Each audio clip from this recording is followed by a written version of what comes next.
গরু দৌড় ফিরে আসে হঠাৎ দেখেন রোদের জন্য দেখেন দেখেন চোখ খুলে গেছে এই চোখ খুললো কেন রোদে থাকার কারণে। আসসালামু আলাইকুম ভিউয়ার্স, আমি গ্রামগঞ্জে ভিডিও করে থাকি। এই দেখেন অনেক রোদ, এই রোদের মাঝে একজন কৃষক গরু নিয়ে বন্ধে গেছিল এবং রোদ্রের যে তাপ সারা বাংলাদেশ আপনারা ইতিমধ্যে জানতে পারছেন। তো আমি ওনার সাথে একটু কথা বলি। আসসালামু আলাইকুম। ওয়ালাইকুম আসসালাম। কেমন আছেন? না আছি মোটামুটি ভালো। যে কালকে আমার গরুটা রোদ্রে ছিল বুঝছেন, হ্যাঁ এই দেখেন জায়গায় জায়গায় ফুলে গেছে।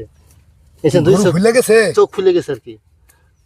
দেখছেন চোখ ফুলে ভাই রে, দেখি দৌড়া চোখ মনে করেন ফুলে গেছে। চোখ খুলে গেছে এই চোখ ফুললো কেন এই রোদে থাকার কারণে রোদে থাকার কারণে চোখ ফুলে গেছে। চোখ ফুলে গেছে। তো গরু তো অনেক এই রোদের মধ্যে গরু রাখেন কেন? এই জন্য তো আজকে এখানে গরু দৌড় ফিরে আসে হঠাৎ দেখেন রোদের জন্য দেখেন দেখেন ভিউয়ার্স বন্ধে এত রোদ, রোদ যে আসলে কোনো কিছু টিকতে পারতেছে না। এই বন্ধ কতক্ষণ গরু রাখেন? গরু এই যেন ছয়টার সময় লেগেছিল, ওই জন্য মনে একটা বাজার লই ভরতে আসছি। অনেক রোদের মধ্যে গরু নিয়ে এসে পারবেন রাখেন না। আর এই জন্য তো গরু লই ভরলাম। অনেক গরু চোখ তাহলে এই যে বন্ধের মধ্যে যে যান কেমন রোদটা কেমন? প্রচুর তাপ, হ্যাঁ প্রচুর তাপ, প্রচুর তাপ, অনেক কষ্ট হয় না? অনেক কষ্ট হয়। এই চোখ বলে ফুলে গেছে গরুর, দেখেন সত্যি দেখেন গরুর চোখটি রোদে থেকে ফুলে গেছে। খুব কষ্টজনক, এত রোদ উঠছে।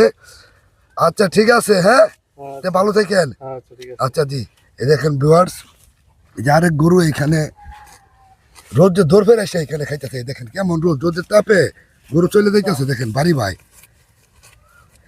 গ্রামে প্রচুর রোদ, এই রোদের মধ্যে কৃষক গরু বাছুর কোনো কিছু থাকতে পারতেছে না, তারা আসলে ক্লান্ত হয়ে যাচ্ছে।